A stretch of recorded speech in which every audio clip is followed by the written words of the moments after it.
সেটা তো একবার দেখে নিন। এই ছেলে, তুমি তোমার বাবাকে সব সত্যি কথা বলো।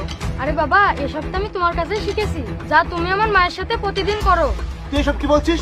এখানে চুপচাপ দাঁড়িয়ে থাক। দেখুন ম্যাডাম, আমার ছেলে ভুল করে ফেলেছে। আমার ছেলের পক্ষ থেকে আমি আপনার কাছে ক্ষমা চাচ্ছি। আপনি এখন এখান থেকে প্লিজ যান। আমি আমার ছেলেকে সবকিছু বুঝিয়ে দেবো।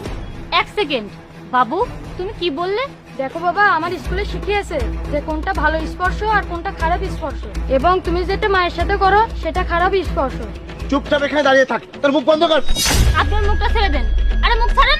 দেখুন ম্যাডাম, এটা আমাদের বাবা ছেলের পার্সোনাল বিষয়। আমার ছেলে ভুল করেছে, তার মানে এটা নয় যে আপনি আমাদের পার্সোনাল বিষয়ে নাক গলাবেন। ওর তরফ থেকে আমি আপনার কাছে ক্ষমা চাচ্ছি। আপনি এখান থেকে যান। আপনি আগে ওর মুখটা ছাড়ুন, মুখটা ছাড়ুন। আরে এখনই মুখ ছাড়ুন। বাবু তুমি এখন বলো তোমার সাথে কি হয়েছে, আর তুমি আমাকে কিভাবে চেনো? দেখুন ম্যাডাম, আপনি একজন উকিল সেটা আমি জানি। আমার স্কুলে শিখিয়ে